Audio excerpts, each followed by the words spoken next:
On va démarrer. Bonsoir mes chers amis, nous voilà pour une nouvelle paracha, la paracha de Vayera. Paracha de Vayera qui commence, comme vous le savez, avec la suite des épreuves de Avraham Avinu, notre premier patriarche. Et le programme pour ce soir est un petit peu chargé, puisque je ne sais pas si on aura le temps. C'est vrai qu'on le fait généralement à l'occasion de Rosh Hashanah, puisque cette paracha se termine par la Hakeda. Mais il y a aussi la destruction de Sodome, donc, dont on n'a pas parlé beaucoup les années précédentes. Et c'est pour ça qu'on essaye toujours de se renouveler, de trouver pas simplement de nouveaux commentaires, mais on va dire de nouveaux axes de réflexion par rapport à la paracha, qui est tellement riche, et je vous assure que c'est vraiment infini. Lorsqu'on va voir des commentaires du Gaon de Vilna, du Mégalé Moukot, que je cite de temps en temps, donc on se rend compte que c'est insondable. Et sur une paracha, on pourrait rester des années. Et c'est ce qui nous permet, c'est toute la richesse, de revenir année après année et découvrir de nouveaux pans, de nouveaux enseignements, et surtout des enseignements, comme je dis souvent, qui se traduisent dans notre quotidien par une meilleure façon de servir à Kadosh Baruch Hu, comme on verra à la conclusion d'ailleurs de cette Hakeda, traduit par sacrifice, mais plus ligature de Yitzhak, la 10e et dernière épreuve de Abraham. Atayadati, qui est l'Okimata, c'est maintenant que je sais que tu es un craignant Dieu. Alors quoi? Et avant, non. Alors qu'il s'est soumis déjà à 9 épreuves consécutives, même si, comme on l'avait rappelé la semaine dernière, pardon, donc on avait dit qu'il y avait des divergences d'opinion concernant les 10 par lesquelles on doit commencer. En tout cas, le chiffre est là. Il y a 10 épreuves. La dernière, tout le monde est d'accord. La Brit Mila, tout le monde est d'accord. Donc, on se pose la question. On peut, pardon, on peut dire que la paracha commence par la Mila, puisque je rappelle que c'est la 3e journée après la Mila, et que Dieu, pour épargner à Abraham justement la souffrance de devoir sortir ou attendre sous une chaleur terrible et torride, donc Hachem, on dit qu'il a envoyé vraiment un soleil extrêmement puissant pour qu'il n'y ait personne, pour apaiser et pour qu'il n'ait pas à se préoccuper des passants. Voyant la tristesse de Abraham, donc Dieu va quand même lui envoyer 3 anges sous forme de Kénanim, de marchands, et on va aussi s'attarder sur la nature de ces 3 anges, puisque chacun, comme le précise Rashi, a une mission particulière, et on va déjà poser la première question qui est posée par le Harizal, dit mais je ne comprends pas, pourquoi il fallait que les 3 soient ensemble? Celui qui vient pour annoncer à Sarah, il aurait pu venir un peu plus tard. Et sur ça, je suis certain que vous n'avez jamais pensé à cette question, puisque si on regarde les mots prononcés par cet ange, qu'on va évidemment identifier, il dit Shov Ashuv Elecha Ka'etreya, je reviendrai. Et qu'est-ce qu'il a fait? Il a annoncé la naissance de Abraham, la naissance de Yitzhak, pardon, que Abraham, pour annoncer qu'Abraham aura une descendance avec elle, avec Sarah, et c'est évidemment la naissance de Yitzhak. Ce qui est extrêmement curieux, c'est que l'ange dit je reviendrai, Shov Ashuv Elecha, je reviendrai. Et la question évidemment qui s'impose, mais d'elle-même tellement évidente, mais à quel moment il est venu? Alors on pourrait évidemment dire qu'il est venu à l'occasion de la Brit Mila, qu'il était présent pour la Brit Mila, puisque c'est un malhar, donc il pouvait être sous n'importe quelle forme. Mais le fait que la Torah précise « je reviendrai » et qu'on ne voit pas exactement à quel moment il est revenu, ça nécessite évidemment une réflexion beaucoup plus profonde pour comprendre si véritablement il est revenu. Donc qui est-il et pourquoi il serait revenu? Donc une fois qu'il a accompli sa mission, c'était d'annoncer la bonne nouvelle, il rentre chez lui, il a terminé sa mission. Donc, quel était le besoin de revenir? Est-ce que pour voir si tout va bien? Donc, ça aussi, c'est une question extrêmement importante. Et comme je disais dans l'introduction, on va aussi s'attarder un petit peu sur cette ville extraordinairement déplaisante, puisque c'est vraiment aux antipodes de Abraham. On va lire quelques passages, vous allez voir, et on ne comprend pas très bien l'attitude de Abraham. En effet, lui qui incarne le chesed absolu, la bonté, jusqu'où il va pousser cette bonté, il va intervenir pour sauver des chataim, donc des pécheurs. C'était une ville complètement corrompue. Et on va voir à quel niveau elle était corrompue. Et il n'y avait pas que Sédom. Lorsqu'on voit le texte, il y a Sédom, Amora, Tsevoïm. Il y a 5 villes. 5 villes qui étaient un conglomérat donc de 5 villes qui se valaient les unes les autres. Et quand on dit que Sédom a été détruite, on pense aussi qu'il s'agit de ces 5 villes. Et comment Rachi l'explique d'ailleurs, quand Abraham commence à intervenir, on sait très bien que pour sauver une ville, il y a besoin que de 10. S'il y a 10 tzadikim dans une ville, eh ben, ça suffit. Et c'est comme ça que Rachi explique. Alors pourquoi il demande 50? Ah, Sarah tzadikim, l'école Karach ou Krach. Donc, comme il y avait 5 villages, 5 villes, eh ben, il fallait 10 par ville. Et c'est pour ça qu'il commence par 45, pas 50. Ensuite, Oula Yarseru Natsadikim Hamisha. Peut-être que donc, s'il n'y a que 9 par ville, 9 fois 5, 45, est-ce que tu sauveras? Alors Dieu lui dit oui. Veata, tzadiko shel olam, tisaref imahem. Et toi qui es le tzaddik de ce monde, tu peux t'associer à eux, toi tu seras le 10e, et il continue à 40. Alors peut-être qu'il n'y a que 4 villes où il y a 10, donc ça fait 40. Peut-être qu'il n'y en a que dans 3 villes où il y a 10, 30, etc., il descend donc jusqu'à 10 pour qu'il y ait peut-être dans une seule ville, il y a 10, et on a vu que même ça, il n'y avait pas. Donc aucune ville ne mérite d'être sauvée, et ces 5 villes, c'est pour ça qu'on dit souvent Sédom et Amoram, il y a 5 villes en tout, et les 5 vont être définitivement détruites. Alors, sans oublier que c'est un endroit qui était extrêmement riche.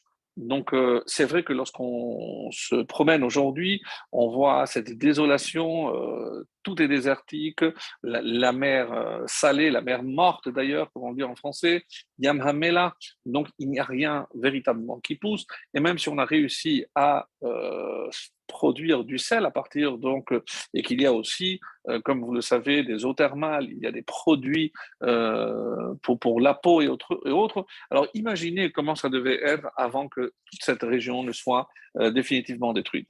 Alors, on va commencer après cette petite introduction et j'en viendrai bien entendu à répondre aux différentes questions en essayant de suivre le plan de la paracha. Et avant de commencer, il y a un enseignement qui se trouve dans la Gemara qui dit Léviathan ze yatzarta lesachek bo. Tu as créé le Léviathan, je rappelle Léviathan, donc c'est cet énorme poisson, lesachek bo, pour t'amuser avec lui. Alors, plusieurs commentaires se disent, mais est-ce que Dieu aurait créé une créature juste pour s'amuser? Alors, il y a une très très belle explication. Qu'est-ce que le Léviathan? On dit c'est le poisson qui essaye de se mordre la queue. Alors ça, c'est ce qui a marqué dans la Gemara. Alors, bien évidemment, ça reste assez incompréhensible. Donc, imaginez un gros poisson qui met la queue pour essayer de se mordre la queue. Alors, à quoi ça arrive? Et il y a toujours dans la Chassidoute une très très belle explication. Et en quoi consiste cette explication? C'est la tête, c'est le début d'une chose. La queue, c'est la fin. Donc, qu'est-ce que ça veut dire que la queue rejoint la tête? Ça veut dire essayer de faire le lien entre le début et la fin de quelque chose. Et j'ai trouvé cet enseignement tellement beau. Et c'est pour ça que je peux faire ce lien dans tout, que ce soit dans une Gemara. Pourquoi on commence par cet enseignement et ça se termine par ça? Donc il y a forcément un lien.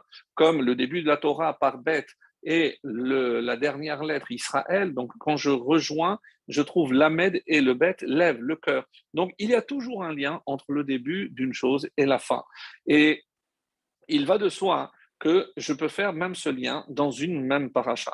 Et qu'est-ce que je retrouve? Donc, dans le début de la paracha, il est question évidemment de la Brit Mila, puisque Avraham Avinu vient de faire la Mila, il est encore en train de guérir de la Mila, et ça se termine par la Hakeda, lorsqu'il s'apprête à sacrifier son fils, à égorger son fils. Donc, je peux dire déjà qu'il y a un premier lien, c'est le lien de sang, mais dans le vrai terme du sang, au sens propre. C'est-à-dire là, il a fait couler le sang, et là, il doit, en tout cas, il est censé faire couler du sang. Donc je peux dire qu'il y a déjà un premier lien, mais vous allez voir que ça va beaucoup, beaucoup plus loin d'après certaines explications. Mais en tout cas, je reviens donc à cette notion de chercher toujours un lien entre le début et la fin. Et c'est un exercice extrêmement intéressant parce que je pourrais appliquer ça à tous ceux qui m'entourent en essayant toujours pour une année, donc voir la fin d'une année que je commence avec le commencement d'une nouvelle année ou le début d'une année avec la fin de cette année. Donc, c'est un exercice que chacun pourra faire, évidemment. Alors, en parlant de début et de fin, j'aimerais maintenant rappeler quelque chose qui se trouve évidemment aussi dans la Chassidoute. La Chassidoute nous dit que de la même façon que le Shabbat a une influence sur toute la semaine et qu'il y a même un début d'influence, c'est-à-dire 3 jours avant, comme on le sait, et comme l'Halakha le dit, quelqu'un qui a été malade ou qui était prisonnier, lorsque il sort de prison ou de la maladie ou de l'hôpital un dimanche ou un lundi et que samedi soir, il n'a pas pu faire la Havdalah, donc il a jusqu'à mardi pour faire la Havdalah. Et on nous dit, attention, de quoi dépend l'influence du Shabbat? C'est de la préparation du Shabbat. Donc si je commence à préparer pour le Shabbat 3 jours avant, alors le Shabbat pourra influencer 3 jours après. Et ça, ce qui est très beau. Donc, ce n'est pas automatique. Donc, quelqu'un qui déjà le mercredi ou le jeudi commence à faire les courses, à faire préparer. Donc, je suis déjà dans l'ambiance de la préparation du Shabbat. Alors, pour cette personne, le Shabbat aura une influence pour les 3 jours suivants. Et vient maintenant la Chassidoute et nous dit, et c'est vrai aussi pour les fêtes. Chaque fête a aussi une influence pour la suite. Par exemple, et c'est comme ça qu'on nous dit, si le mois de Tishri, que nous venons de vivre. Donc, comme vous le savez, donc je dis que si à Rosh Hashanah, je me suis préparé, eh ben, un mois avant, depuis Rosh Chodesh Elul. Donc, l'influence de Rosh Hashanah va s'étendre jusqu'à un mois après, c'est-à-dire jusqu'à Rosh Chodesh Cheshvan, qu'on a eu il n'y a pas longtemps. Donc, de la même façon maintenant, Kippour, c'est le 10, donc ça va aller encore 10 jours plus tard et ainsi de suite. Et si je fais le calcul, je trouve que l'influence des fêtes de Tishri peut aller jusqu'au 22 Cheshvan, puisque je prends la dernière fête qui est chez Mini Atzeret ou Simchat Torah pour Huslaret, et donc je vais de l'autre côté, un mois plus tard, et j'arrive jusqu'au 22 Cheshvan. C'est dire que une des explications pourquoi le mois de Cheshvan est vide, il n'y a pas de fête, il n'y a pas besoin. Il n'y a pas besoin parce que si je me suis bien préparé aux fêtes de Tishri et que j'ai vécu intensément ces fêtes, eh ben, donc la conséquence, donc l'influence de ces fêtes va jusqu'à quasiment le 22 Cheshvan, c'est-à-dire quasiment 3/4 du mois de Cheshvan où je vis encore sous l'influence des fêtes de Tishri. Et donc, c'est quelque chose d'extrêmement fort, extrêmement puissant. Maintenant, de la même façon que le début, donc comme Tishri, c'est le début de l'année, va influencer toute l'année, on dit que si je prends maintenant les parachiotes du début de l'année, autrement dit, Bereshit, Noach, Lech Lecha et la nôtre, Vayera, ces quatre, donc je vais dire que ces quatre donc, correspondent obligatoirement à ces fêtes-là. Et le parallèle est très intéressant, puisque on sait que chaque début d'année a une influence sur l'année tout entière. On l'avait précisé, rappelez-vous, à Rosh Hashanah, donc ces 2 jours qui valent une année entière, donc, puisque tout est concentré pendant ces deux premiers jours. Donc on dit que Bereshit correspond donc à Rosh Hashanah. Et ça va de soi. Rosh Hashanah, c'est la création de l'homme. Rosh Hashanah, c'est le début de l'humanité, donc comme la paracha de Bereshit qui nous parle du début de l'humanité et du début de Adam Arishon. Donc ça c'est Yetzirat HaAdam. Ensuite Noach. Noach, si je compare avec la deuxième fête, c'est Yom Kippourim. Là, le rapport n'est pas aussi évident et comme je veux aller beaucoup plus vite pour rentrer dans d'autres détails, mais il y a beaucoup, beaucoup de petits détails qui nous indiquent. Rappelez-vous, on avait vu ensemble pour la paracha de Noach. On avait dit Vahim Miketz Arbaim Yom. Et ce fut au bout de 40 jours, donc Noach a ouvert la Teva, et 40 jours, donc c'est très bien que si on commence depuis Rosh Chodesh Elul, 40 jours après, c'est le jour de Kippour. Et on dit quel jour il a ouvert la porte? Eh bien, c'est le jour de Kippour. On dit c'est pour ça que ce jour, Hachem ouvre la porte pour notre filote, pour que l'on puisse demander kapara. Et comme le texte aussi, on dit vechafarta, donc il a recouvert de bitume de l'intérieur et de l'extérieur, kaparat, donc kafarta, donc certains voient même une allusion. En tout cas, je reprends, donc Bereshit correspond à Rosh Hashanah, Noach à Yom Kippourim et Lech Lecha. Lech Lecha, donc troisième paracha, donc la troisième fête qui vient après, bien sûr, c'est Sukkot. Et quel est le lien? Ben, tout simplement, on n'a pas à chercher très loin. Lech Lecha, quitte ta maison. Qu'est-ce qu'on fait à Sukkot? On quitte sa maison. Donc là, le lien, et on va même plus loin, comme les Chachamim nous disent. Et pourquoi c'est à ce moment-là? Parce que si jamais on a été jugé et qu'on mérite la galoute, c'est-à-dire l'exil, alors on dit à Hachem, voilà, on est prêt à s'exiler de notre propre maison, et c'est pour ça qu'on quitte la maison. Et c'est comme ça que quitter sa maison, c'est comme Abraham, qui était prêt à tout quitter pour suivre Akadosh Baruch Hu. Donc l'Ech Lecha, un lien avec la fête de Sukkot. Et on arrive à notre paracha. Notre paracha de Vayera, donc Vayera lui est apparu, Dieu est apparu à Abraham le troisième jour, comme on l'a dit. Donc, quelle est la dernière fête du mois de Tishri? C'est évidemment Shemini Atzeret. Shemini Atzeret, là, le lien va être beaucoup moins évident. Et pour cause. Donc, Shemini Atzeret, que ce soit clair, c'est le nom qui est donné dans la Torah. Alors, c'est vrai que dans Husla Haaretz, donc ça se répartit en 2 jours. Shemini Atzeret, qui est vraiment le 8e, et Simchat Torah. En Israël, nous avons Shemini Atzeret et Simchat Torah en même temps. Donc, pourquoi je peux me réjouir de Simchat Torah? Parce que j'ai terminé la lecture de la Torah et je me réjouis. Alors, on essaye de voir maintenant quel peut être le lien entre la paracha, notre paracha de Vayera, et c'est pour ça que je vais m'arrêter évidemment un peu plus longtemps sur notre paracha, celle qui nous concerne, et la fête de Shemini Atzeret. Donc, on ne voit pas véritablement le lien.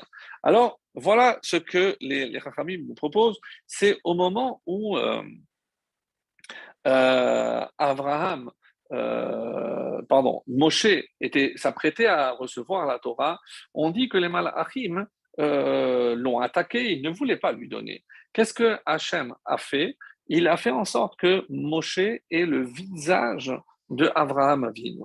Et alors, il lui a dit comment? Vous, les anges, vous voulez le mettre dehors, mais regardez de qui il descend, de Abraham.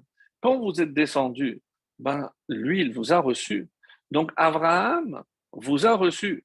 Ce qui fait dire que à Moshe, Dieu lui dit, sache que si tu as le mérite de recevoir la Torah, c'est pas toi ton mérite, c'est par le mérite de Abraham Avinu.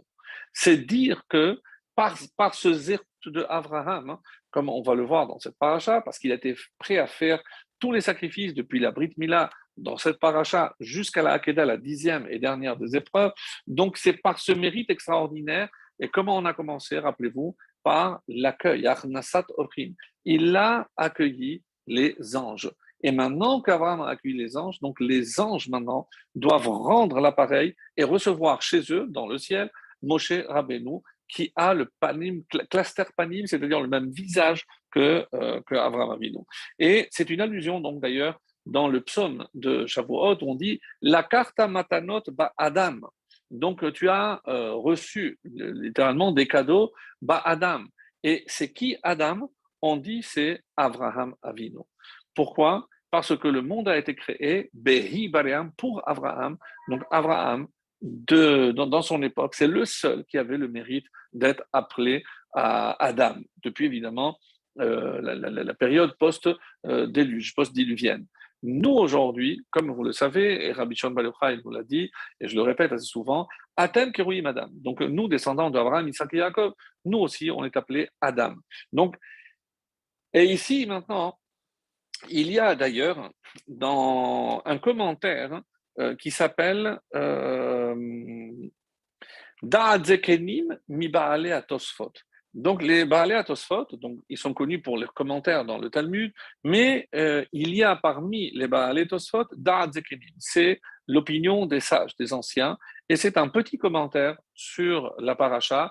Il n'y a pas dans toutes les éditions, et dans les bonnes éditions en tout cas, elles apparaissent. Et voilà ce qui a marqué lorsque les anges sont descendus, comme vous le savez, et tout le monde s'étonne, comment Abraham asservi du lait et de la viande. Il a pris du chem'a, alors que de notre côté, on dit que Abraham a accompli toutes les mitzvot. Donc, est-ce que ce n'est pas un petit peu contradictoire le fait que, d'une part, est-ce que pour les anges, ou alors comme dans l'ordre est donné chem'a, donc vaïka chem'a vechalav, et après, ve'ela bakar ratz Abraham, et après, il est allé prendre des animaux. Encore une fois, très étonnante aussi cette démarche de Abraham qui va offrir une langue. Très étonnant. Une langue pour avoir une petite idée d'un mouton, elle pèse 1,5 kg. La langue d'un taureau, elle pèse dans les 4 kilos à peu près. Donc, une fois qu'ils ont mangé du lait, du beurre, donc comment ils espèrent que chacun va pouvoir manger 4 kilos de viande de la langue. Donc, c'est assez étonnant. Et surtout, qu'est-ce qu'il a fait avec le reste de la viande? Donc, est-ce que c'est une allusion? On verra. En tout cas, je vous lis maintenant l'opinion du Da'at Zekeni Mibal Tosfot. Melamed shechilam basar bechalav. Donc, d'après ce qui est écrit, donc d'après le pshat, si il est écrit de la façon dont c'est écrit, Vaikachem avechalav ou ben habaka, et un mouton, un veau, donc c'est qu'il a donné en même temps. Apparemment, et c'est l'opinion majoritaire, c'est qu'il a donné en même temps. Ursheratza kadosh baruch hu liten Torah l'Israël. Lorsque Dieu a voulu donner la Torah à Israël, Amro Malachim, les Malachim se sont opposés, Tena Hodecha, la Shamaim, mais ta gloire est dans le ciel. Qu'est-ce que tu vas maintenant faire descendre la Torah en bas? Amar Lahem, Katuv Batorah, Lotevashel Gedi Bachalev Immo. Donc il est écrit qu'il ne faut pas mélanger le lait et la viande. Et alors, Ve'atem Keshialatem Lemata, Achaltem Basar Vechalav. Mais vous, lorsque vous êtes descendu, vous avez mangé du lait et la viande. Lorsque vous êtes allé chez Abraham, comme c'est marqué, Vaikachem Avechalav. Miyad, Hodula Kadosh Baruch Hu. Là, ils ont reconnu. Donc, et là, c'est vrai, tu peux donner. Ve'ainu Diktiv, Parashat Kitissa, qui alpia devarim haele karati. C'est grâce à ces choses-là que j'ai contracté donc cette alliance. Et juste avant, qu'est-ce qui a marqué? Lo tevashel gedi bachalev imo. Donc, grâce à tevashel gedi bachalev imo, parce que vous avez transgressé, donc maintenant, je peux donner la Torah. En tout cas, c'est comme ça qu'il faut lire. Et midrash zecholek al midrash acher. Apparemment, ce midrash contredit un autre midrash selon lequel il a fait même les mitzvot des Ramanan. Donc apparemment, ça contredit. Donc c'est une évidence que lui ne mélangeait pas. Alors est-ce que ça veut dire que lui, il n'a pas mélangé, mais il a donné aux autres à mélanger? Ça reste une possibilité. Donc il ne mélangeait pas. Est-ce que ça veut dire qu'il ne mélangeait pas, mais qu'il mangeait un après l'autre, indistinctement? Et après, Ben Bakar Asher Asa, d'après l'ordre du verset, comme on l'a dit avant. Donc, il aurait respecté cet ordre. En tout cas, c'est comme ça que c'est marqué. Et c'est d'ailleurs comme ça que Rashi va l'expliquer. Kama kama detakin amte ve'aite le kamayu. Donc, en fonction de ce qui arrivait, il mangeait. Donc, c'est pas en même temps. Donc, c'est ce qu'on peut dire d'après ce qui est écrit dans ce commentaire-là. Alors, ça, c'est une façon d'expliquer, c'est-à-dire que si on a reçu la Torah, donc et là c'est plus Simchat Torah, donc c'est grâce aussi à l'intervention par le mérite d'Abraham. Mais ça ne répond pas à Shemini Atzeret. Quel est le lien avec Shemini Atzeret? Et c'est pour ça que il y a marqué comme ça que dans le tour donc du Rosh, le fils du Rosh, Rabbi Yaakov ben Asher, à la Tourim, donc qu'on le cite souvent. Donc dans le tour, il cite un enseignement au nom de son frère Rabbi Yehuda. Et qu'est-ce qui est marqué là-bas? Que Avraham Avinu correspond à Pessah, Yitzhak c'est Shavuot et Yaakov c'est Sukkot. Et ça, c'est déjà connu, on l'a déjà souvent mentionné, parce que Pessah, donc c'est Abraham, Lushiva Sugot, on dit que c'était Pessah, qu'il a fait des matzot, Yitzhak, Shavuot, parce que c'est la loi, donc c'est grâce à lui qu'on a eu la loi. Yaakov, Sukkot, il est arrivé à Sukkot, donc il y a une allusion à chacun par rapport à ces différentes fêtes. Oui, mais alors on pose la question, mais après Sukkot, il y a aussi Shemini Atzeret. Shemini Atzeret est une fête à part. La preuve, c'est qu'on fait Shechianu et on considère que c'est, oui, vous allez me dire, oui, mais c'est vrai qu'on dit Shalosh Regalim. Donc on ne dit pas Arba Regalim. C'est comme si c'était la continuité. C'est vrai, mais ça correspond forcément à un autre personnage. Alors, quel serait le personnage qui correspond à Shemini Atzeret? Et peut-être par ce biais-là, on va, mes amis, trouver un lien avec notre paracha. Rappelez-vous d'où on est parti. Donc, forcément, il y a une influence. Chaque paracha correspond à une fête qu'on a vécue. Et donc, il nous manquait Shemini Atzeret. Alors, qui est ce personnage? Qui est caché dans notre paracha, qui n'est pas, bien sûr, il n'est pas mentionné, et qui finalement aura un lien étroit, direct avec la fête de Shemini Atzeret. Alors, pour ne pas faire durer plus longtemps le suspense, et je vous donne la réponse, d'après, et c'est le Rakenati qui nous donne cette... merci beaucoup. C'est le Rakenati qui donne la réponse, tant attendue, laquelle, c'est que Shemini Atzeret correspond à David Hameler. Voilà quelque chose de nouveau. Donc, Shemini Atzeret correspond à David Hameler. D'accord. Et d'ailleurs, rappelez-vous que, et c'est comme ça on dit que dans la Merkava, le char céleste, il y a 4 porteurs en quelque sorte, Abraham, Isaac, Yaakov, et le quatrième, on dit le quatrième pied, hein, pour ainsi dire, de la Merkava, c'est David Hameler. Alors, comme d'ailleurs le Mégalé Amukot, qu'on a cité souvent, le Rav Neta Shapira, et qu'est-ce qu'il nous révèle? Il n'y a que lui pour aller faire trouver quelque chose aussi beau et qui rentre tellement bien. Si je prends le mot Merkava avec la gematria pleine, c'est-à-dire Merkava, je prends la première lettre, c'est Mem, donc 2 fois Mem, c'est 80. Resh, Yudshin, etc. Donc ce qu'on appelle la gematria pleine. Si je prends le mot Merkava et je fais la gematria pleine, je vous laisse deviner à qui ça correspond, à la gematria de Abraham, plus Yitzhak, plus Yaakov, plus David. Là, c'est exceptionnel. C'est-à-dire que si je prends la gematria des 4 que je viens de citer, de 4 patriarches que je viens de citer, correspond exactement à la gematria pleine de la Merkava, pour nous rappeler que forcément, ça a un lien. Très bien. Alors, excusez-moi,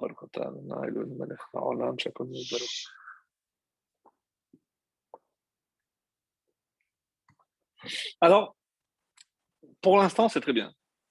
Mais maintenant, où je trouve David dans notre paracha? Là, ça va être évidemment un peu plus difficile. Apparemment, aucune allusion à David. Et n'allez pas chercher dans les lettres, parce qu'il ne s'agit pas ici des lettres. C'est quelque chose de beaucoup plus profond. Désolé. De quoi s'agit-il? Alors, on dit comme ça que où se trouve David dans notre paracha? Et la réponse va certainement vous étonner. Betor Hameara Shel Lot, à l'intérieur de la grotte de Lot. Mais de quelle grotte il s'agit? Rappelez-vous, lorsque les Malachim sont venus pour le forcer à quitter la ville de Sédom, et on va aussi essayer de s'attarder parce que vous imaginez comment la ville de Sédom, on connaît, puisque je vais vous lire quelques passages assez étonnants pour montrer un petit peu l'esprit des habitants de cette ville, comment un personnage comme Lot, qui avait grandi depuis la mort de son père Haran auprès de son tonton, de son oncle, Avraham Avinu, avec cette qualité extraordinaire de chesed, comment il a pu aller aux antipodes? Alors, peut-être qu'il a voulu faire preuve et justement apporter du chesed là où il manquait. Et ce qui est extrêmement étonnant, c'est qu'il a été nommé le juge principal de cette ville. Et ça, c'est incompréhensible. Comment en sachant qu'il s'agissait du neveu de Abraham, ce personnage, rappelez-vous que Nimrod a essayé de le tuer, qu'il a essayé de se cacher, il a dû se cacher pendant 13 ans, donc tout ce qu'on a vu dans la paracha précédente. Donc, ça reste incompréhensible et on s'attardera là-dessus un petit moment. Mais pour revenir à David Ameller, donc qu'est-ce que ça veut dire dans la grotte? Évidemment, c'est la grotte où il va malheureusement s'adonner à l'inceste, puisque Lot va va coucher à 2 reprises donc avec ses 2 filles, et de ces 2 filles naîtront 2 peuples, Ammon et Moab. Et là encore, assez étonnant, puisque Moab donnera Ruth et Ruth David. Donc, qu'est-ce que je suis en train de dire? En tout cas, qu'est-ce que le texte ici veut dire? C'est que quelque part, il y avait déjà le germe de David se trouve dans notre paracha. Et si Shemini Atzeret est lié à David, donc on voit que l'apparition première, pour ainsi dire, de la lignée davidique se cache à l'intérieur non seulement de la paracha, mais aussi de la grotte dont parle de cette paracha, où Lot va s'unir à ses deux filles. Donc ça, c'est pour avoir une vision évidemment d'ensemble et pour répondre à notre question. Donc on a fait le lien, chaque fête avec chaque personnage, et on a trouvé aussi un lien entre Shemini Atzeret et David, et entre David, Améler, et notre paracha. Alors, on va poursuivre, hein, puisqu'il y a aussi une expression très étonnante, et comme je l'avais dit au début, c'est le Harizal qui pose dans Sefer Alikutim cette question extraordinaire, mais pourquoi il a fallu que les trois viennent en même temps? Donc, si d'abord l'ange qui devait détruire Sédom, donc on dit que c'est Gabriel, alors pour les citer, Gabriel, donc, donc c'est lui le rigueur, la rigueur, donc lui vient détruire. Alors, qu'est-ce qu'il fait Chavram? Qu'est-ce qu'il fait Chavram? Il n'a rien à faire Chavram. Donc, je peux dire que si c'est Raphaël, le seul dont la présence est justifiée, puisqu'il est venu guérir Abraham. Ah oui, mais Michael aussi est venu annoncer la bonne nouvelle. Oui, mais il n'y avait pas besoin de la faire aujourd'hui même, alors qu'il n'était pas aussi bien physiquement. On parle de Abraham, donc il aurait pu venir à un autre moment. Donc, nous, on a toujours dit, et la question c'est pourquoi si Michael, je peux comprendre, il vient annoncer à Sarah une nouvelle, Raphaël, il vient guérir, mais Gabriel, qui vient détruire Sédom, n'a rien à faire chez Abraham. Cette question a déjà été posée par un commentaire du Talmud qui s'appelle le Chidouché Harim. Et le Chidouché Harim nous donne une réponse, je pense qu'on l'a rappelé très rapidement les années précédentes, mais elle est tellement belle parce que l'ange Gabriel, comme je l'ai dit, c'est l'ange de la rigueur. Et donc, si il faut, parce que c'est toujours par rapport à David, est-ce que Ruth sera-t-elle acceptée au sein du peuple juif? La Torah va dire clairement que l'Oyavo Ammoni ou Moavi, un homme, en tout cas Moabite ni Ammonite, ne peut venir dans le peuple juif.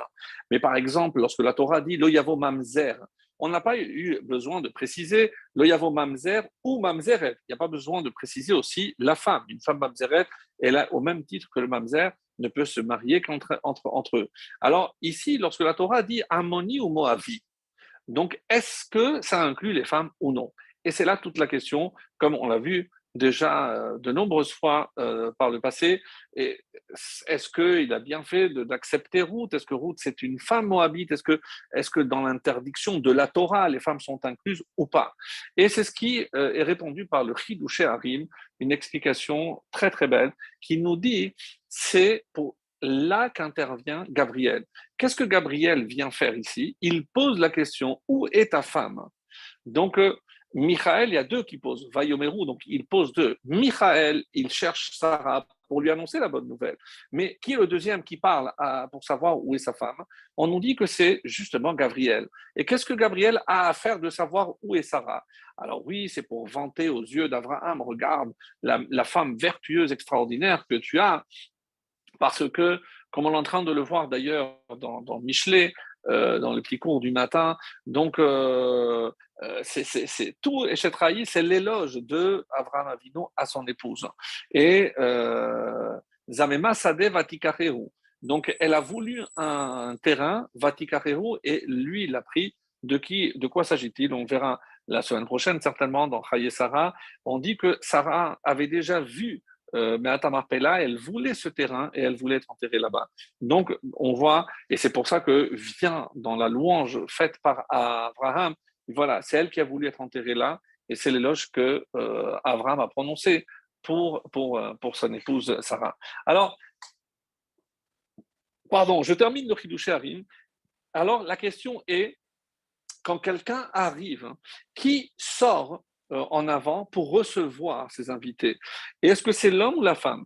En hébreu, je vais le dire, Ish darko lekadem, donc qui a la coutume de venir en avant vers l'invité? Est-ce que c'est l'homme ou la femme? Et si c'est l'homme, alors lorsque on va condamner Ammon et Moab à ne pas rentrer en Israël parce que Asher Loki Demo, parce qu'ils ne sont pas venus en avant pour proposer du pain et de l'eau. Donc c'est pour ça qu'ils sont maudits en quelque sorte, ils sont écartés du peuple juif. Mais si je dis qu'il n'y a que les hommes qui n'ont pas fait ce rôle-là, alors il n'y a que les hommes qui seront interdits.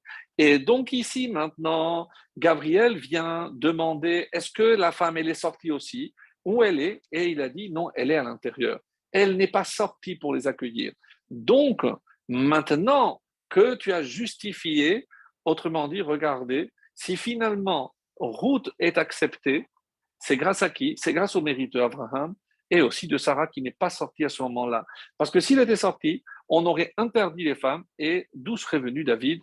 On se le demande. En tout cas, voilà donc comment on peut faire le lien entre ces trois malachim pour justifier pourquoi le troisième était là. Ça, c'est la réponse du Chidush Harim. Mais encore une fois, le Hayakadosh va encore plus loin. On n'a pas besoin de faire les trois en même temps. Donc, en dehors de la réponse proposée par le Chidush Harim.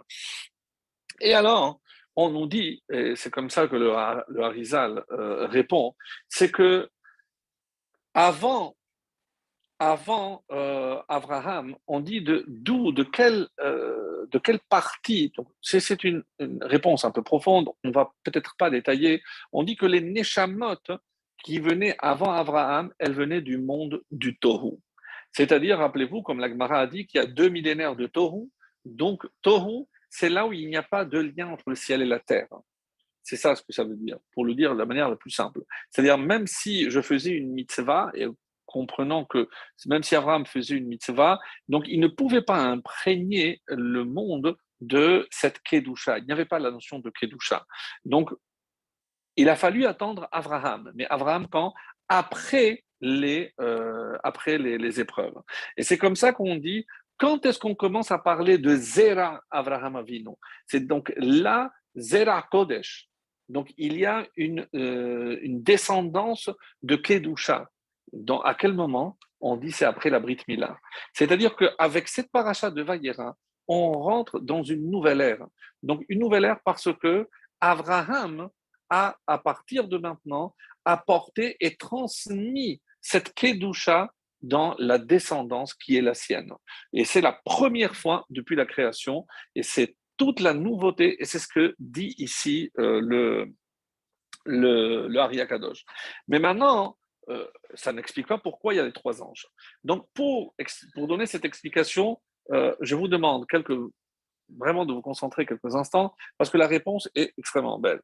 On dit, il y a une expression souvent qu'on trouve dans la Torah, Venoach matzachen be'ene Hashem, et Noach a trouvé grâce.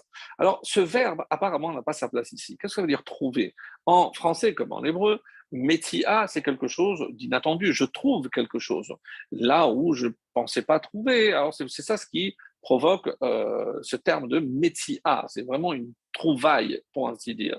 Mais comment je peux expliquer ce verbe pour, dans certains cas, comme on va le voir d'ailleurs pour trois personnages, où on va utiliser précisément ce verbe.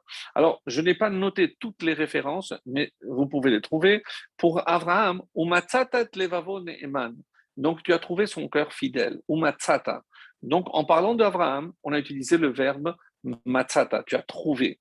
Après, David, matzati et avdi David. Dans les psaumes, Dieu dit, j'ai trouvé mon serviteur David. Et enfin, Israël, alors il y a marqué, Ka'anavim bamidbar matzatit Israël, comme des nuages dans le désert. Ben évidemment que dans le désert, il n'y a pas de nuages. Donc, qu'est-ce que ça veut dire? Et c'est comme ça que on va expliquer un livre qui s'appelle le Yefet Toar, donc un commentaire sur le Midrash Rabbah. Donc, ce que je viens de citer est tiré du Midrash Rabbah, le paragraphe 29, au nom de Rabbi Simon. Rabbi Simon qui a dit cet enseignement. Et le Maharzou, un commentaire aussi du Midrash Rabbah, et comme le Yefet Toar, nous explique que à quoi ça correspond? C'est toujours quelque chose d'inattendu, d'inespéré. C'est vraiment quelque chose d'étonnant, donc qui n'a rien à faire avec le contexte.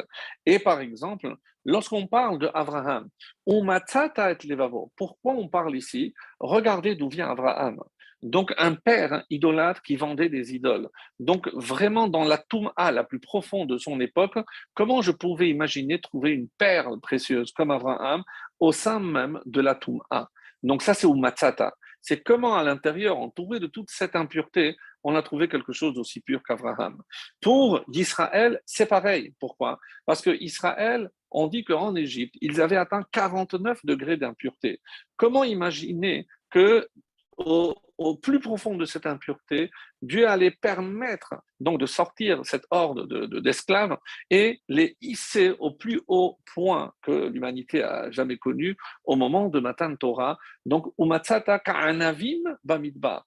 Alors, aussi inattendu que de voir des nuages dans un désert, alors c'est là où Israël apparaît dans toute sa pureté au moment de Matan Torah, même s'ils proviennent, comme un peu Abraham provient de l'impureté de Terah et de son environnement, regardez Israël pareil, et maintenant arrive David.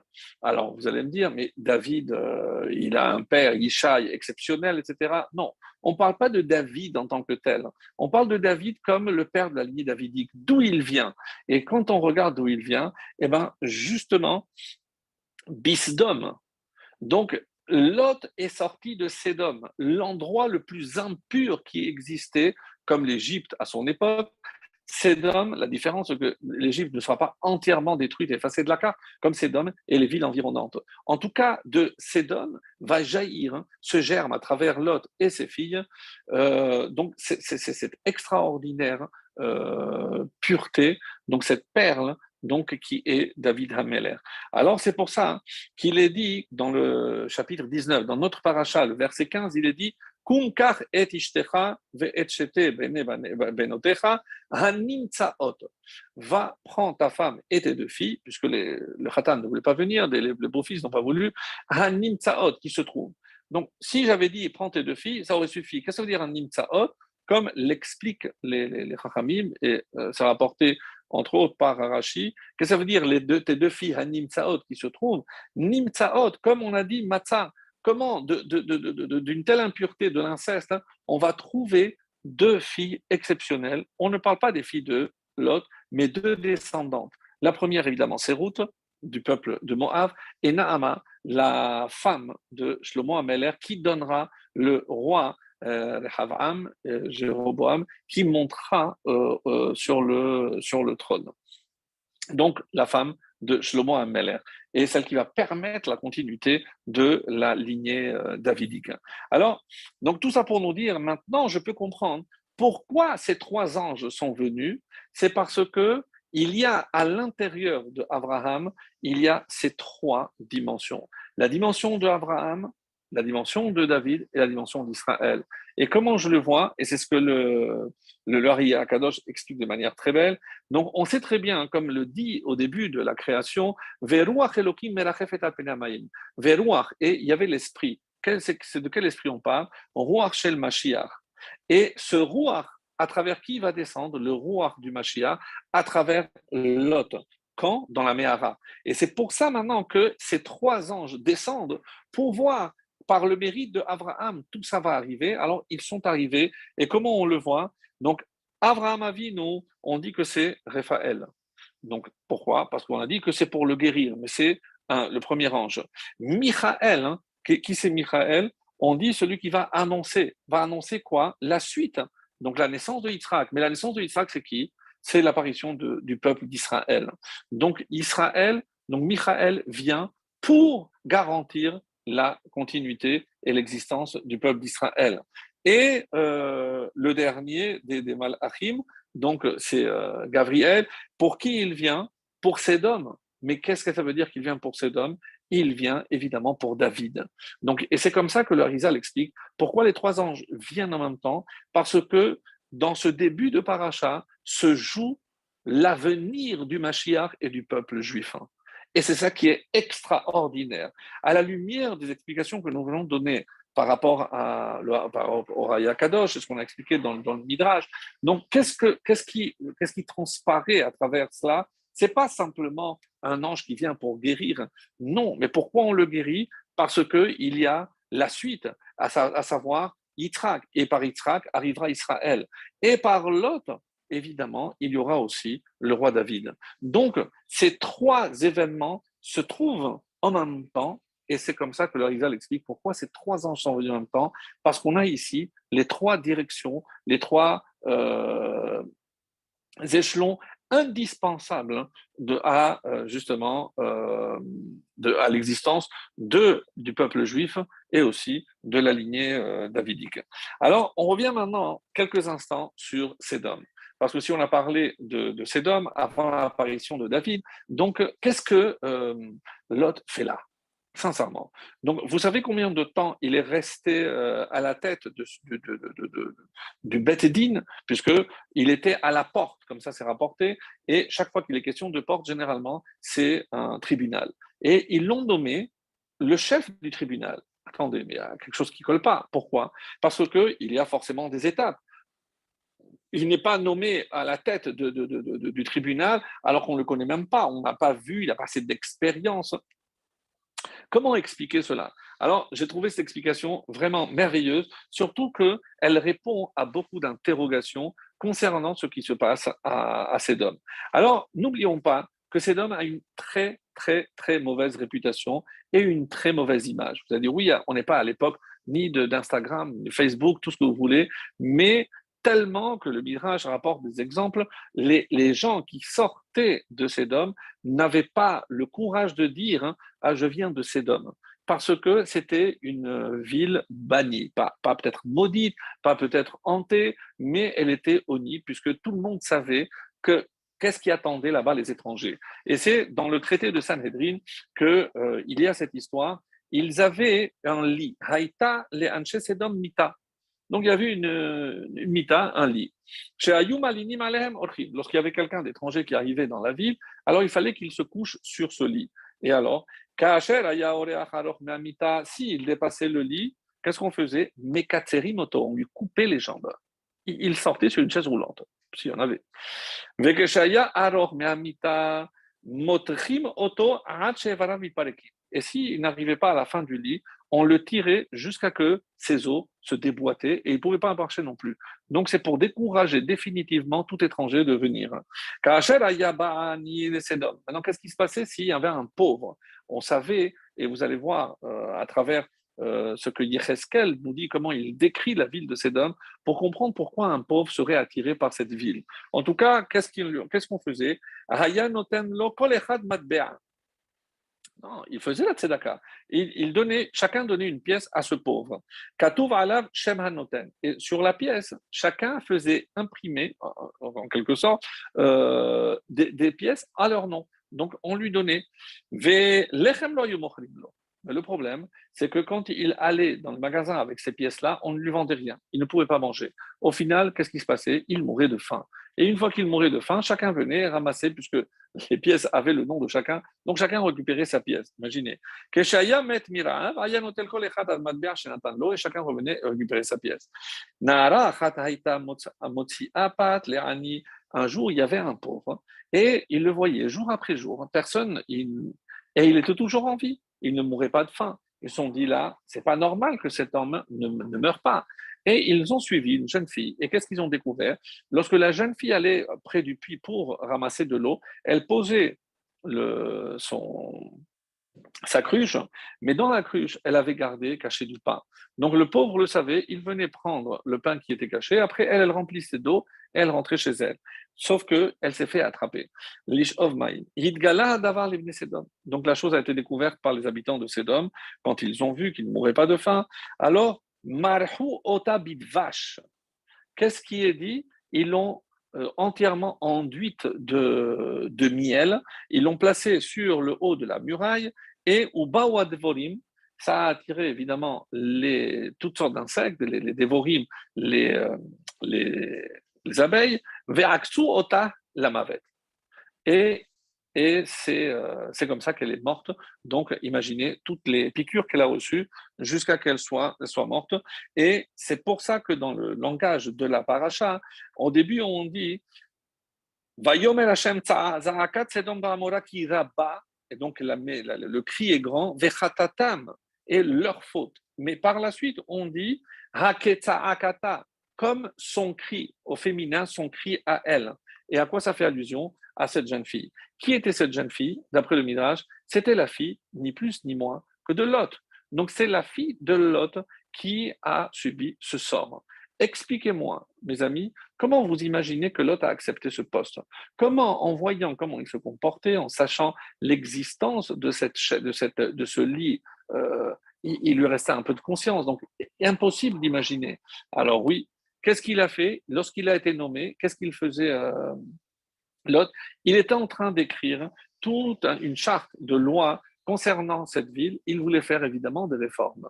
Mais le jour même, les deux anges sont venus et sa carrière de chef du tribunal n'aura duré qu'une petite journée. Évidemment, toutes les lois qu'il voulait promulguer ne le seront jamais, puisque la ville disparaîtra juste après cela. Alors, quel a été, parce que c'est vrai qu'on peut imaginer qu'ils sont radins. Alors, je peux être radin, même si c'est évidemment très mauvais. Et on dit que ça fait partie d'une des pires, un des pires défauts de l'homme, c'est justement lorsqu'il est radin. Mais pire, parce que ces hommes, c'est pas que eux ne voulaient pas donner, mais ils voulaient empêcher les autres de donner. Et ça, Hachem a mis un terme. Ça, c'est pas possible. Alors, comment on est arrivé à cette situation? Et c'est dans le chapitre 16, pardon, de Yecheskel, au verset 49, qui nous dit Voici, je vous lis en français directement, puisque je l'ai ici. Voici quelle est la faute de Sédom, ta sœur. Ça pouvait être ta sœur, parce que c'était une ville extrêmement importante, extrêmement prospère. Quelle était la faute? L'orgueil. Alors, en hébreu, Gaon, ils étaient trop orgueilleux. Le Sivat Lechem, le rassasiement par la nourriture. Il ne manquait de rien. Des midrashim extraordinaires qui nous disent que lorsqu'ils tiraient parfois des fruits, il y avait de la poussière d'or. Donc, ils étaient extrêmement riches, il ne leur manquait rien. Et quoi encore? Et Shalvat Hashaket, littéralement, c'est le calme de la tranquillité. Alors, comment on peut dire? L'insouciance due à la tranquillité était son partage et le partage de ses filles. C'est-à-dire que petit à petit, ils en sont venus à une forme de négligence des devoirs sociaux. Puisque tout le monde avait assez, qu'est-ce qu'ils avaient peur? Que les nécessiteux n'arrivent. Et c'est pour ça que cette image des abeilles nous est donnée pour que l'on comprenne, c'est que si on donne un peu de miel, il y a une abeille qui viendra, mais après, il y aura toutes les abeilles qui viendront. Qu'est-ce qui va se passer? On va mourir, puisqu'on va tout nous prendre. Donc, on ne veut pas de pauvres, on ne veut pas d'étrangers dans notre pays. Et tout ça vient de l'orgueil, évidemment l'insouciance, parce qu'on a besoin de rien, et c'est ce détachement, puisque quand on a besoin de rien, on ne lève jamais la tête, on n'a pas besoin. L'autre s'était fait justement avoir. Comment? Parce que, et c'est comme ça qu'on explique comment il a été nommé aussi vite à la tête du tribunal, on dit que, voyant la réputation qui était la leur, ils se sont dit comment on peut faire. Aujourd'hui, il y a des études de sociologie pour comment gagner des points dans des sondages ou autres. Donc, un petit peu lavage de façade. Je pense qu'en français, il doit y avoir un terme pour cela. Mais ils se sont dit, qu'est-ce qu'on va faire pour montrer à l'extérieur que nous aussi, on est comme eux? On va prendre justement, tout le monde nous accuse qu'on n'est pas chesed, on va prendre le neveu du porteur du chesed, même celui qui a le visage d'Abraham. Et on va le nommer à la tête du tribunal. Donc, pourquoi ils l'ont fait, mes amis? Uniquement dans le but de tromper, de donner l'illusion. Ils étaient déjà dans l'image, ils étaient déjà dans les réseaux sociaux, pour ainsi dire. Ils ont compris comment ça fonctionne et comment ils pouvaient améliorer leur image en faisant évidemment de l'illusion, puisqu'ils ne comptaient pas l'écouter, il n'était pas question qu'ils viennent promulguer de nouvelles lois, évidemment qu'il n'était pas question, mais c'est uniquement par rapport à l'image extérieure. Et c'est comme ça que dont on sait que tout le monde était corrompu, puisque quand ils sont venus trouver à Lot, il y a marqué dans le verset Minar, le verset 4, toujours du chapitre 39, Minar ve'adzaken kol ha'am mikatse. Donc d'un bout à l'autre, tout le peuple s'est réuni. C'est comment vous imaginez que tout le peuple était, c'est pas une petite manifestation, on est tous venus chez Lot.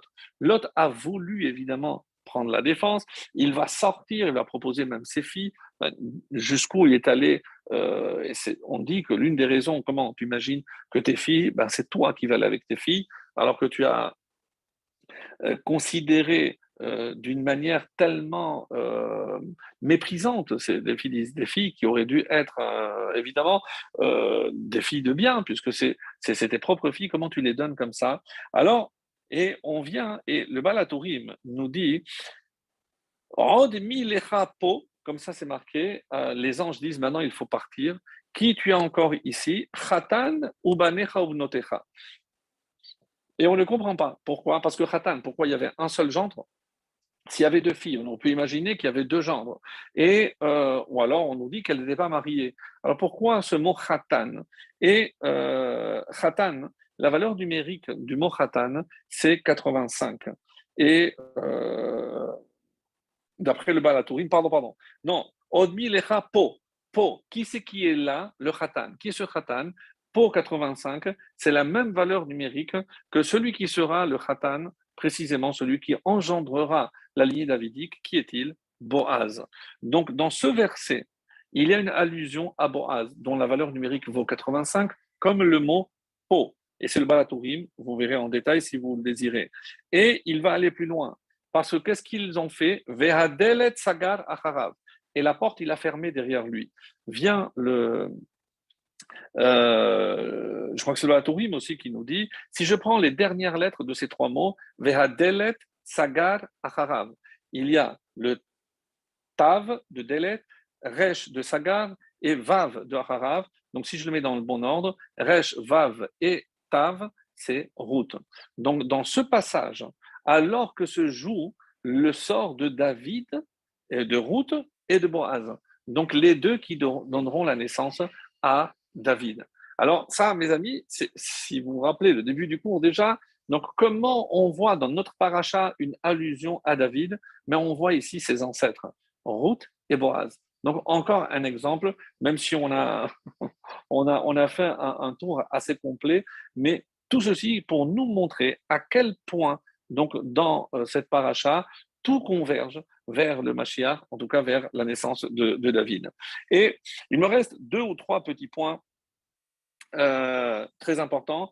Pour ceux qui se souviennent du cours de la semaine dernière, on a dit que Abraham est descendu en Égypte, et c'est ça qui va, par ce mérite-là, on va avoir la Torah écrite, donc c'est par rapport à Israël, et il va faire la guerre pour libérer Lot, et à ce moment-là, donc on va aussi avoir la Torah orale. Et on avait vu cette allusion par rapport à Rava. Rappelez-vous, donc ça c'est les cours de la semaine dernière. Alors, il y a un message aussi très très très intéressant, c'est parce qu'on dit que Rava, eh ben, il est né aussi comme un descendant de Naama. Et quel est le lien? Donc, grâce à quoi il est né? On dit grâce au vin. Et c'est pour ça que parmi on a compté, c'est pas moi qui ai compté, mais combien de fois Rava est mentionné dans tout le Talmud? 1170 fois. Je ne me suis pas attardé pour savoir si ce chiffre correspond à quelque chose. 1170 fois, c'est-à-dire à peu près chaque 3 pages sur tout le Talmud.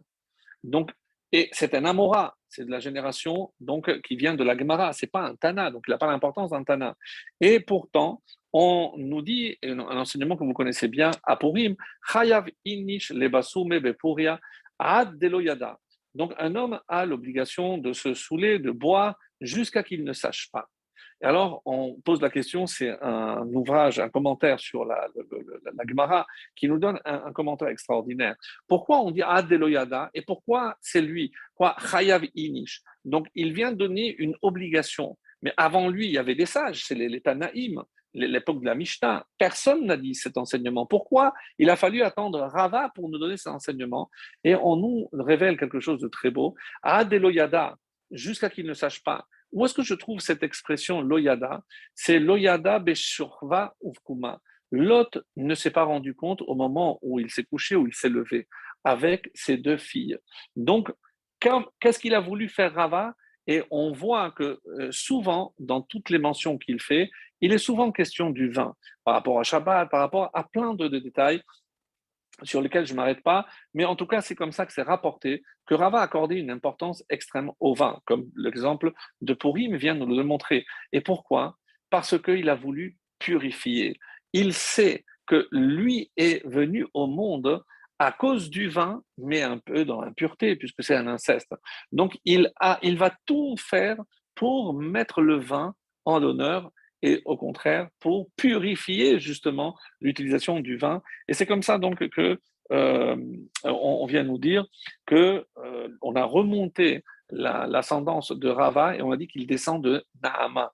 Donc Nahama qui est né de Amon, donc Amon qui a vu le jour avec la fille de Lot et son père. Donc il avait une ascendance un peu, on va dire, floue, un peu impure, si ce n'est pas assez impur, c'était l'inceste quand même. Et donc, c'est pour ça qu'il a voulu, en quelque sorte, purifier, pour ainsi dire. Alors, je pense qu'on a commencé déjà à faire un petit peu répondre et on va commencer à conclure, si vous le voulez bien, en revenant sur un dernier point que je n'ai pas cité, puisqu'on a cité, mais on n'a pas dit cet enseignement que je voulais partager avec vous sur le mégalé à Moukot. Alors, on a donné une explication d'après le Pshad, d'après Rashi, pourquoi dans la négociation de Abraham pour sauver les habitants de Lot, il a commencé par 50, 45, etc. Et le Mégalé Moukot, dans Va'etranan, comme vous le savez, il a écrit un gros livre sur. Il donne une explication magnifique et très très long. Donc, juste l'essentiel que je vais vous dire ici très rapidement. Nirmezu Kan, Yemet Teshuvah. Pourquoi? Parce que souvent, qu'est-ce qu'on dit? Eh bien, finalement, la prière d'Abraham n'a servi à rien. Ben, pourquoi? Parce que, au final, aucune des 5 villes n'a été sauvée, tout a été détruit. Donc, finalement, on peut imaginer que toute cette prière d'Abraham n'aura servi à rien. Et on se trompe, mes amis, parce que Abraham n'a pas simplement prié pour les habitants de Lot. Et c'est ce que le Mégalé à Mokot, celui qui découvre les profondeurs, vient nous révéler ici quelque chose de vraiment magnifique. On nous dit non, on se trompe. Parce que Abraham n'a pas uniquement prié pour les habitants de Lot, il a prié pour tous ses descendants à lui, c'est-à-dire pour nous. Ah bon? Mais quel rapport? Et écoutez, cet enseignement du Miguel Makot que j'ai trouvé vraiment fantastique, vraiment fantastique. Et surtout, comme on a parlé au début des fêtes, vous allez voir qu'on est encore ici sous l'influence de tout le mois de Tishri. C'est pas encore fini, les fêtes de Tishri. Écoutez bien. Nirmezu kan yeme teshuva. Il y a une allusion dans la prière d'Abraham au jour de Teshuvah. Hachem veut à tout prix que le peuple juif puisse être pardonné et que la Teshuvah puisse être acceptée. Alors, quel est le meilleur? Là, on a dit, pour un tzaddik complet, c'est 50. Si tout est complet, qu'il y a 10, on a dit 50. À quoi ça correspond 50, mes amis? Keneged chamishim yom merosh chodesh elul adgmar chatima beoshana rabba. Si, sans Shemini Atzeret, bien sûr, si je compte du début, puisqu'on dit que la véritable Khatima, donc rappelez-vous tout ce qu'on a dit sur Hoshana Rabbah, si je compte du début de Elul jusqu'à Hoshana Rabbah, il y a 50 jours. Est-ce que s'il y a 50 jours, donc si quelqu'un fait Teshuvah pendant toute cette période, évidemment que sa Teshuvah sera acceptée. Ah, mais s'il manque à 5 à ces 50, c'est-à-dire quoi? Chez Mayami, mais Rosh Chodesh Elul, Ad, tout Tishri. Donc c'est jusqu'au début de Sukkot. On n'a pas fait comme il faut la Teshuvah jusqu'à Hoshana Rabbah. Qu'est-ce que Dieu lui dit? Chez Rishon de Cheshbon Avonot. Puisque c'est à ce moment-là, donc, et Hacham lui dit, s'il fait 45, s'il ne va pas jusqu'à Hoshana Rabbah, mais jusqu'au début de Sukkot, c'est bien aussi, je pardonne. Donc si je compte 40 jours de Rosh Chodesh, ça donne combien? On le sait, jusqu'à Kippour. 30 de Elul et 10 de Tishri. Alors, s'il n'a fait que 40 jours de Teshuvah, tout le mois de Elul et les 10 jours de Teshuvah, alors je suis prêt à pardonner. Magnifique. Chez Loshim, alors c'est quelqu'un qui a fait 30 jours de Teshuvah. Lesquels? tout Rosh Chodesh Elul ad Rosh Hashanah. Donc, il a fait le mois de Elul, il s'est donné à fond, les Selichot, tout, et il a fait Teshuvah parfaite. Et donc, s'il n'a fait que cela, et il n'a pas profité des 10 jours, jusqu'à Rosh Hashanah, Dieu l'a dit, je pardonne. Esrim, même s'il y a 20 jours, c'est de Rosh Hashanah jusqu'à Rosh Hashanah Rabbah.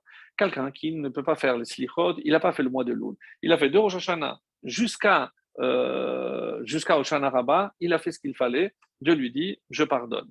Et enfin, il reste que 10.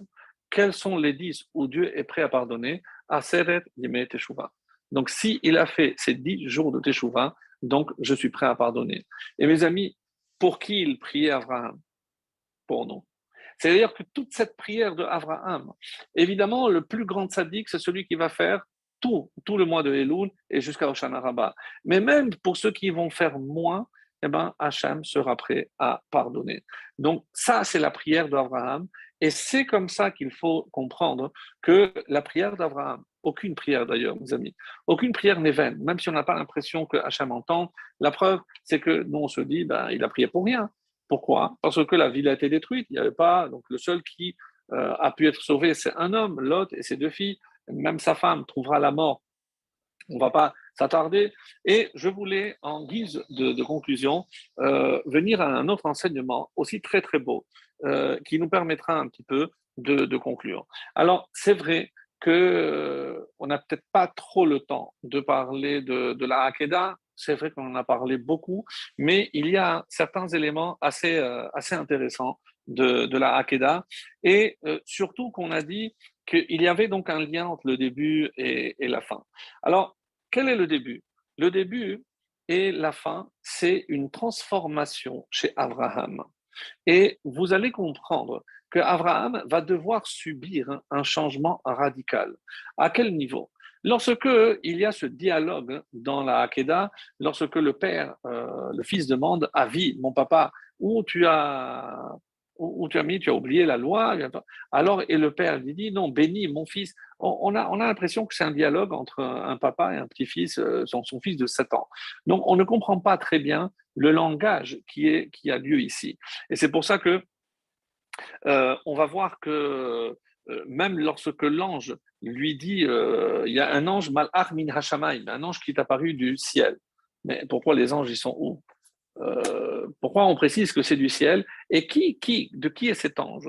Qui est l'ange qui est venu? Et c'est ce qui va nous permettre de répondre à la dernière question qu'on avait soulevée. Rappelez-vous, j'ai posé la question, lorsque Michaël est venu annoncer à Sarah qu'elle tombera enceinte, il lui a dit: Shov Ashuv Elecha, je reviendrai. Et on a dit, on n'a pas vu à quel moment il est revenu. Oui, maintenant on a la réponse, mes amis. L'ange Michaël est venu à quel moment? Au moment de la Hakeda. Lorsqu'on dit Malach min hashamayim, qu'il y a eu un ange du ciel qui est venu, de quel ange s'agit-il? C'est de Michaël.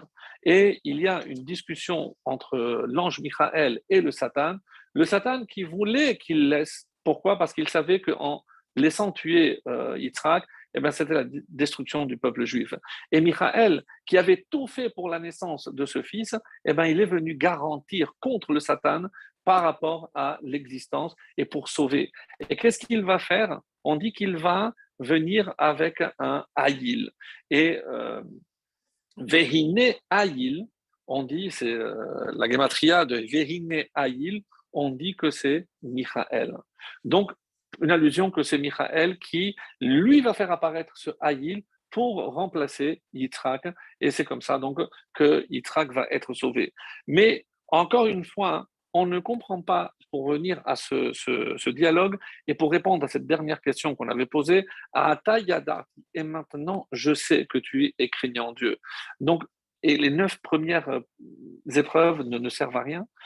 Tout ce qu'il a réussi à faire pendant les 9 épreuves, donc ce n'était pas suffisant. En quoi c'était insuffisant? Donc, on a vu la grandeur d'Abraham vraiment sur tous les points. Comment imaginer que uniquement à travers la 10e, qu'est-ce que cette 10e a de différent? Et justement, et c'est ce qui va nous permettre de comprendre, mes amis, ce qui se cache derrière cela, et on va aussi répondre à notre fameuse question.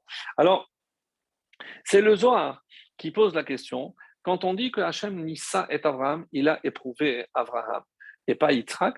Pourquoi pour Yitzhak, ce n'est pas une épreuve? On sait qu'il y a énormément de réponses à cette question. Yitzhak, lui, il était de toutes les façons din, Gadol HaMetzouvé, lui, il n'a pas reçu l'ordre. Et évidemment, tant que quelqu'un ne reçoit pas l'ordre, le Satan n'intervient pas, donc il n'était pas en danger. Donc le Satan ne s'est pas attaqué à Yitzhak, mais à Abraham. Donc il y a plein de réponses à cette question. Et en tout cas, on dit que le Satan, il est apparu à Yitzhak et lui dit, eh, tu sais que qui est le corban, tu sais que qui va sacrifier, qui va être sacrifié? Je dis non. Je dis mais c'est toi. Je dis, ah bon, mais qui? Et ton père va te sacrifier. Mon père. Et il est très étonné. Et il lui dit pourquoi? Pourquoi Yitzhak s'étonne? Alors écoutez mes amis, cette explication merveilleuse. On dit que Abraham est l'homme du chesed. Et un homme, pour qu'il soit parfait, il ne peut pas être chesed. Rappelez-vous ce fameux Rashi on avait cité une fois. On dit que les gens se moquaient des Letzanim. Pourquoi il y a marqué Abraham Holi de Yitzhak, que c'est Abraham qui a enfanté Yitzhak? Parce qu'il y avait des Letzanim qui disaient que Yitzhak n'était. Mais ils sont morts, mais ça fait déjà des générations. C'était quand? Bien avant. Lorsque Sarah est tombée enceinte, on a commencé à dire qu'elle est tombée enceinte de Avimelech. Mais pourquoi soudainement on fait cas de ce que les moqueurs peuvent dire? Et voilà la réponse. Parce que comment un homme chesed aussi bon que lui peut engendrer un fils digne, tellement la rigueur, c'est pas possible. Et ils avaient raison. Normalement, le chesed ne peut pas engendrer le din. Et la preuve, c'est que regardez la nature de Avram, qui est chesed, il va engendrer le chesed de la Toum'a. C'est comme ça que le Zohar rappelle. C'est qui? C'est évidemment Ishmaël. Ishmaël, qui lui aussi a Arnasator Chim, qui Bouddha Va'em, etc. Mais c'est dans la Toum'a. Donc c'est un chesed de Toum'a. Et comment expliquer maintenant? Et c'est pour ça que dit Avi, mais c'est toi qui vas sacrifier, mais toi tu es chesed. Alors qu'est-ce qu'il lui répond? Oui, béni, mais je dois m'inspirer de toi. Toi tu es crainte. Maintenant il faut que moi aussi je puisse. Et c'est là où il va l'attacher. C'est-à-dire, il va donner du chesed à son fils, et son fils, qu'est-ce que ça veut dire? Shenehem Yachdav, les deux vont marcher ensemble, c'est-à-dire qu'il y aura du chesed avec la bonté, avec la rigueur. Et d'ailleurs, Shenehem, le shin de Shenehem, c'est sin, c'est mol. Yardav, yud, c'est yamin, c'est la droite. La droite, la bonté, la gauche, la rigueur. Donc, pour être complet, il faut et le chesed et la gvura. C'est pour ça que Vayavo Yaakov, Shalem, qui était le parfait, le plus parfait, celui qui va hériter parfaitement de ces deux qualités de chesed et de gvura, évidemment, c'est celui qui s'appellera Israël. C'est-à-dire que nous, quelque part, on est aussi comme cela. Et quel est le lien avec le début de la paracha? Parce que le premier geste que Abraham va faire pour qu'il dénote une certaine, excusez-moi, cruauté, parce qu'il est capable de se mutiler soi-même. Et là, il commence à introduire en lui donc la Gévoura. Petit à petit, l'homme de Chesed, celui qui est capable de prier pour les Rechaïm. Et quand Hachem, c'est marqué dans Masechet Shabbat, peut-être 89, vous verrez là-bas, rappelez-vous, c'est que on dit que les Hatid Lavo, Dieu va annoncer à Abraham, tu sais, ton peuple, tes enfants ont fauté, qu'est-ce que je fais? Alors il demande à Abraham, il demande à Israël, qu'est-ce que dit Abraham? Yimahu Akidatsu, qu'il soit effacé. Quoi? Pour les Réchaïm de Sédom, il prie, et pour sa descendance, il ne prie pas. Comment c'est possible? Où est le chesed d'Abraham? Oui, mais ça, c'est après la Hakeda. Qu'est-ce qui s'est passé à la Hakeda? À la Hakeda, après la 10e, Hatayadati ki yere. Yira, c'est la crainte, c'est la rigueur. Maintenant, tu as acquis véritablement cette crainte. Et c'est pour cela qu'il y a Abraham né complet, et c'est pour ça que Dieu dit, il te reste cette épreuve. Pourquoi? Parce que, regardez, quand Dieu demande à Abraham toutes les autres fois, c'est Vayomer Hashem, c'est Yud Kevavke, c'est Rahamim. Mais ici, Vea Elohim Nisa est Abraham. Là, c'est la rigueur. Ici, c'est la seule rigueur, la seule épreuve de la rigueur qu'il va surmonter, et c'est comme ça qu'il va réussir. Et c'est ça, Sheneim Yardav, c'est la Gevura et le Chesed. C'est pour ça que, pour terminer avec ce que l'ange dit, Velo chasarta, et maintenant j'ai vu que tu n'as pas épargné et bincha mimeni. Qui parle? C'est l'ange. Tu n'as pas épargné de moi. Qu'est-ce qu'il aurait dû dire? De Dieu, puisque c'est Dieu qui l'a demandé. Donc qu'est-ce que l'ange vient faire ici? Et c'est Michaël. On a dit que c'est Michaël. Et qu'est-ce qu'il veut lui dire par là?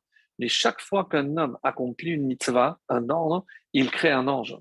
Donc maintenant que tu as fait cette mitzvah, cette épreuve-là, et c'est pour ça qu'on dit quelle est la différence entre toutes les autres épreuves et celle-là, c'est que tout ce qui a précédé, il l'a fait. Il a mis là, il l'a fait, quitté, il a quitté, sa femme a été enlevée, mais la dernière, et c'est pour ça que c'est la seule où on utilise le mot Nissa, l'épreuve, parce que c'est une véritable épreuve, et ça ne s'est pas passé. Et c'est pour ça que c'est une véritable épreuve. Donc pourquoi l'ange dit Mimeni? De moi, parce que moi je suis la preuve. Moi, l'ange Michaël, qui au départ, l'ange Michaël, on dit qu'il n'était que comparé à l'eau. Gabriel, le feu, et Michaël, et c'était de l'eau. Et donc Michaël, maintenant, grâce à toi, qu'est-ce que Michaël est devenu? Le feu min hashamayim. Ça veut dire que malach min hashamayim, qu'est-ce que c'est shamayim? Esh umayim. Maintenant que tu as réussi cette épreuve, tu as fait de moi, Michaël, un ange fait qui est composé et de feu et de l'eau. Et c'est maintenant que je peux dire que toi, tu es parfait. Et c'est ce que, quelque part, on veut aussi nous faire comprendre à nous tous, mes amis, à savoir que trouver cet équilibre entre la rigueur et la bonté, est-ce que ce n'est peut-être pas l'épreuve la plus difficile dans tous les domaines? Dans tous les domaines, la relation à l'autre, la relation au niveau de l'éducation, tout ce qu'on peut dire. Et c'est pour ça que, au départ, par quoi on commence? La rigueur commence très, très peu, à savoir la Brit Mila. Ça peut paraître un acte cruel. Et qu'est-ce que ça nous montre? C'est le commencement de la soumission à la volonté divine. C'est comme ça qu'on avance dans le chemin de la soumission à Kadosh Baruch Hu. Pour qu'on puisse dire ah Tayadar Tikiyere, maintenant je vois que tu crains vraiment Dieu, c'est que tu es prêt à tout pour Akadosh Baruch Hu. Qu'on soit véritablement les dignes héritiers d'Abraham, de Yitzhak et de Yaakov, pour qu'on soit de véritables serviteurs d'Akadosh Baruch Hu.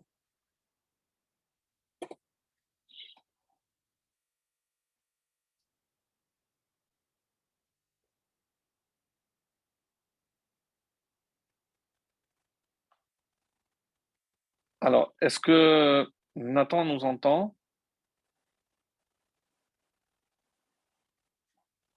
Je suis avec vous, Rav. Voilà, tu peux arrêter.